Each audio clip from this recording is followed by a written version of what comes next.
Hola, ¿cómo están? Bienvenidos una vez más al canal. Esta semana les traigo la segunda parte de los libros que leí en el mes de enero. Las chicharras empezaron a cantar al mediodía. Se viene el fin del mundo. Calentamiento global. Algo de eso debe ser.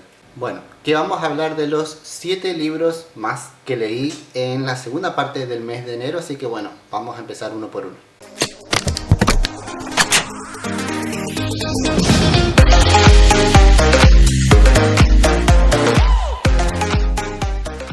Bueno, el primer libro del que les quiero hablar es un ensayo corto que se llama Un pequeño lugar, escrito por Jamaica Kincaid, donde la autora nos va contando la historia de Antigua y Barbuda como si hiciera un recorrido del lugar dirigiéndose al turista.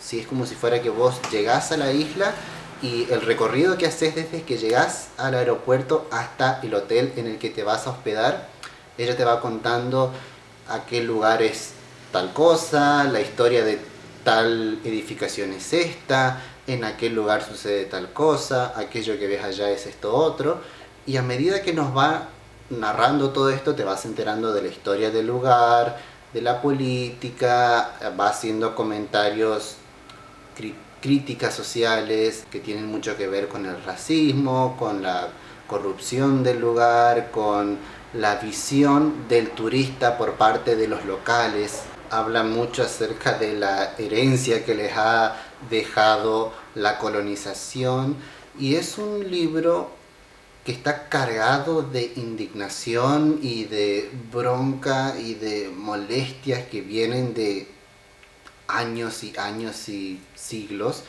y no te lo van a presentar de una manera bonita para que a vos no te caiga mal, sino que te lo van a decir en la cara y tenés que hacerte cargo porque todo lo que está diciendo esta mujer es verdad, le pesa a quien le pese, y si te ofende, fíjate cómo lo resolves. Me encantó porque está eso, está bueno leer un ensayo o algo en donde no te lo estén adornando y que simplemente te digan la verdad. Así que nada, eso me encantó. Le puse un 4 de 5 porque en algunos momentos por ahí se detiene en aspectos muy específicos, históricos, o de gente en específico que no conozco, o de temas que por ahí es como que se iban de mi atención o de lo que yo quería que me siga contando. Pero fuera de eso, es un ensayo muy sólido y que te lo lees en un ratito y que lo recomiendo un montón. Después leí Un hotel en ninguna parte de Mónica Gutiérrez. Esta novela tiene como protagonista a una muchacha que es violinista y que se va a un hotel que está perdido en los bosques, en una montaña, y va a ese lugar primero porque tiene que trabajar, consiguió trabajo ahí, y porque va en búsqueda de calma, como quien se va a un lugar lejano a lamerse las heridas porque está atravesando por un momento bastante jodido. La despidieron de una sinfónica en donde ella formaba parte y acabó una relación que justamente era con el director de esta orquesta, y hay como una cuestión de manipulación y tal. Es como que necesita irse a un lugar a sanar, y bueno, encuentra este trabajo de mucama en este hotel. Es un hotel divino que antes era un monasterio de no sé qué, todo un lugar divino. Llega y se encuentra con todo un elenco de un staff de personajes muy peculiares, desde el cocinero que tiene una banda de heavy metal, el recepcionista que es muy mal llevado, los hermanos que son dos dueños del lugar, donde uno es muy mujeriego, el otro no sale de su cabaña, qué sé yo. Es como que tenés todo el setting para una novela feel good, que era la intención de la autora, y, y es eso, porque la verdad no hay ningún tipo de historia, o si se quiere, el hilo es que la protagonista se termina liando con uno de los hermanos, pero siento que la autora dijo, tengo este setting, tengo estos personajes, qué concepto tan lindo para escribir una historia, pero le faltó la historia, porque te juro que me quedo, o sea, porque simplemente vos me describas hasta el hartazgo un lugar muy bonito con mucha gente que es muy feliz, vaya uno a saber por qué, eso automáticamente no convierte una historia en una historia feel good. Y nada, la historia no hay por dónde agarrarla, no va para ningún lado y no hay historia. Y eso es lo que me pasó, fue como, yo también tengo ideas geniales, pero no las hago libro porque necesito tener una historia para eso. Así que nada, fue como una decepción muy importante. Bueno, el siguiente libro que leí se llama El Impulso y está escrito por Ashley Audrain. Este libro es un thriller psicológico que empieza cuando nuestra protagonista está embarazada y muy contenta porque buscó mucho este embarazo y quiere ser para esta niña lo que quiere ser la madre que ella misma no tuvo. Entonces es como que está toda esa carga puesta ahí en este embarazo. Pero cuando la niña nace, la protagonista descubre que la maternidad es otra cosa y no lo que le dijeron que tenía que ser, y no encuentra, no puede desarrollar un vínculo con esta niña que acaba de nacer y que con el correr de los años se empieza a dar cuenta de que puede que haya algo raro en esa niña. Ahí es donde entra la parte del thriller, ¿no? Pero bueno, y después, años más adelante, ella vuelve a quedar embarazada y con el niño que tiene, ahí sí encuentra esa conexión que ella tanto buscaba en este niño. Pero bueno, surge una tragedia. Entonces, a partir de ahí, sigue la trama. Pareciera que les estoy contando el argumento entero de la novela, pero literal les estoy diciendo lo que dice la sinopsis del libro. Y la sinopsis realmente abarca todo lo que pasa en el libro. Vos vas en el 80% y ahí recién nace el segundo hijo y tal, pero no se sostiene por la trama, no es que se sostiene por el plot, no es un thriller que sea con revelaciones y nada por el estilo, sino que hay mucho desarrollo del personaje y mucho desarrollo de temas a explorar, porque no solamente estamos hablando de nuestra protagonista, sino también de su mamá y también de su abuela, de la forma peculiar que tuvieron de ver la maternidad por diferentes factores de salud mental, de salud emocional, cómo esto fue creando expectativas o imágenes tanto positivas como negativas de la maternidad para la generación siguiente,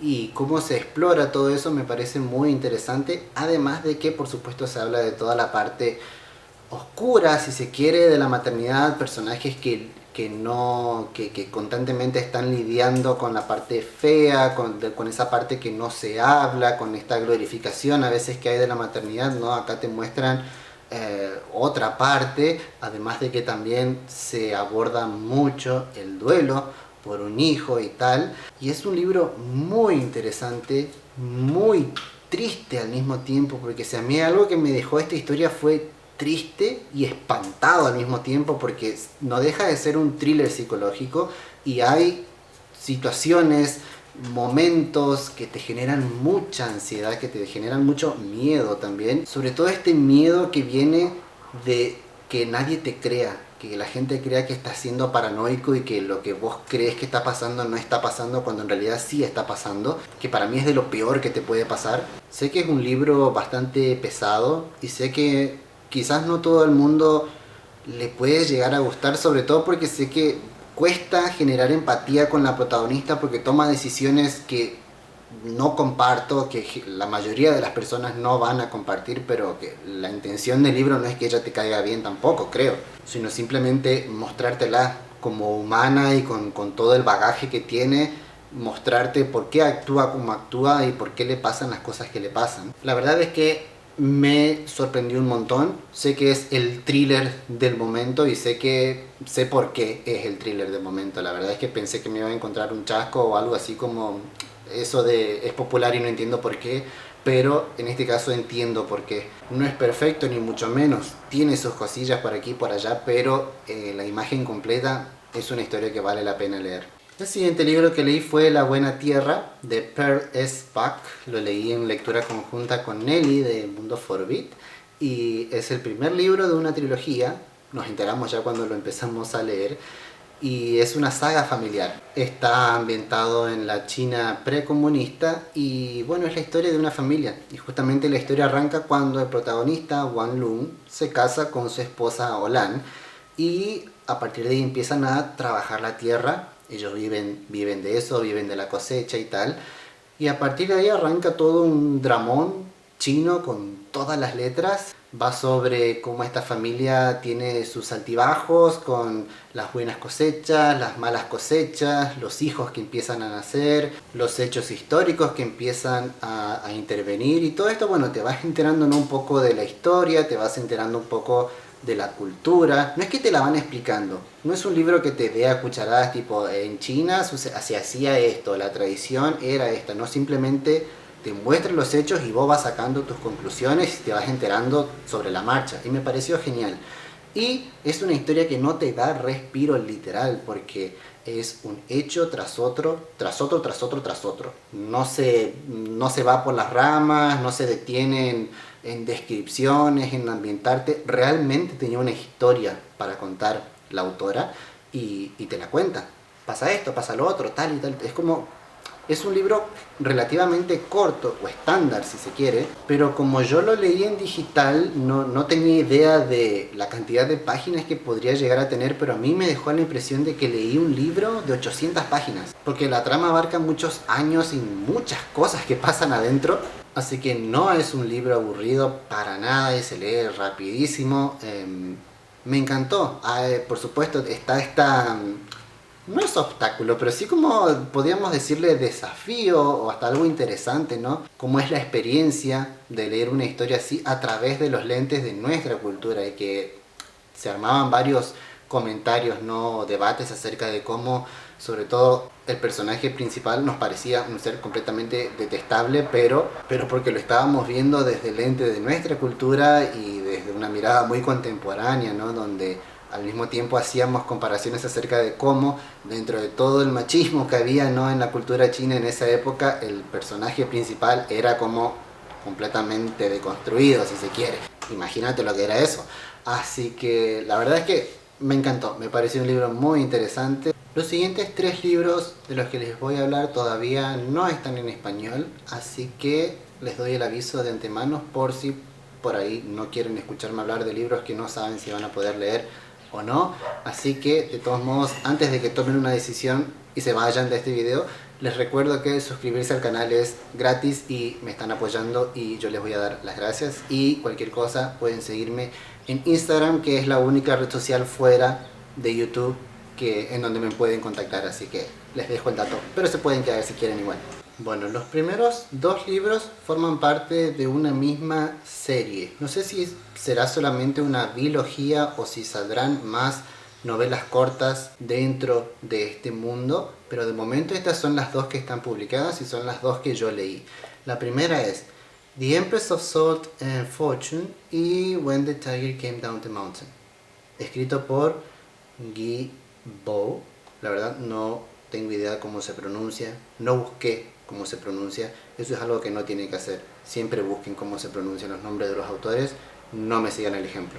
Bueno, la cosa es que son novelas cortas de fantasía que tienen un setting asiático, no sabría decir muy bien específicamente en qué cultura está basada, y son libritos muy cortos de los que no voy a decirles mucho porque no les voy a destripar la historia, simplemente decirles que ambas tienen un protagonista no binario. Fue la primera vez que yo leo en formato de libro un personaje que tenga pronombres they and them, y las 2 historias tienen este aura de cuento antiguo, de que te están contando una leyenda y al mismo tiempo es de lo que va las 2 novelas. Nuestro protagonista es un monje que está yendo en búsqueda de recopilar datos sobre una historia muy popular, pero va buscando testimonios exactos. Entonces, en el primer libro tenemos la conversación entre este monje y una señora que le cuenta la historia de una emperatriz, y en el segundo libro tenemos a 3 tigres que le cuentan también una historia popular que se conoce en varias versiones, y entonces ellos le van a contar la versión que ellos conocen. ¿Qué me pasó con estas 2 noveletas? Que sentía que me enteré de la mitad de lo que sucedía. ¿Por qué? Porque como está contado así como si fuera una fábula antigua, el inglés es como bastante enrevesado. Había partes en donde me enteraba de lo que estaba sucediendo, y había otras en donde simplemente seguía leyendo, hoping for the best. Y al mismo tiempo también fue un desafío porque la construcción de ese mundo era como bastante compleja, y sé que tenía bases en culturas de las que yo no sé nada, y por ahí me hablaban de dinastías que yo no sabía si eran ficticias o reales, me hablaban sobre rituales, me hablaban sobre costumbres que yo no sabía, dejémoslo ahí. Así que son dos novelas cortas a las que tengo ganas de revisitarlas sabiendo lo que ya sé, para ver si la experiencia es otra. Después leí I'm Special and Other Lies We Tell Ourselves, escrito por Ryan O'Connell. Elegí esta memoria porque es en la que se basó la serie Special de Netflix, que la escribe y también actúa el mismo Ryan. Así que como la serie a mí me encantó, es una serie cortita, que tiene capítulos muy cortitos también, que me la vi como 2 o 3 veces, quería ver qué más tenía el autor para decir en su libro, o a ver qué tanto se basó la serie en el libro. Y lo que puedo decirles de la serie, por ejemplo, es que va sobre un muchacho que tiene parálisis cerebral y que entra a trabajar a una revista, y que va sobre su día a día y cómo él se maneja con su enfermedad en la vida. Y además el muchacho es gay, así que es como que está esta intersección acerca de cómo vive su vida, digamos. Y la memoria, en teoría, iba a profundizar un poco sobre eso, y no fue así. El libro va más sobre cómo él termina el secundario y entra en el ambiente laboral, atravesado por supuesto por su experiencia, con su condición, pero fue un libro muy aburrido para mí, porque me habla sobre cosas, sobre experiencias, sobre momentos que me daban igual, porque me habla acerca de cómo son las pasantías, sobre cómo lidiar con compañeros de trabajo, sobre el alcohol, sobre las drogas, sobre problemas de gente con plata. O sea, es como que las anécdotas que decide contar fueron tan irrelevantes, y al mismo tiempo es como que todo el libro está escrito en este tono de los millennials somos esto y los millennials son así y hacemos estas cosas y esto y tal, es como si fuera una especie de manifiesto, y al mismo tiempo crítica o irónica. El audiolibro es uno de los peores que escuché, muy mal narrado, y lo narra el autor. Lee pero tan rápido que se entreviera él mismo con lo que está diciendo, se atropella a sí mismo, y tuve que dejarlo a la mitad y simplemente seguir en el Kindle como para cerrar el libro y ver qué onda. Pero honestamente no me gustó, y el autor me terminó cayendo mal. Que en realidad, si me pongo a pensar, no es que sea tan así, no es que él me caiga mal, creo que simplemente estoy traduciendo su libro a él como persona. Y además no es culpa de él que lo que él considera importante poner en una memoria no sea relatable para una persona que vive en Sudamérica, por ejemplo. Así que nada, creo que simplemente no fue un libro para mí, para esta audiencia, yo. Así que nada, eso suele pasar con las memorias. Así que bueno, acá cerramos con el wrap up del mes de enero, en donde me bajé 16 libros, así de una, como para arrancar el año. Creo que está equilibrado, las experiencias buenas, las experiencias malas, pero creo que arrancamos bien.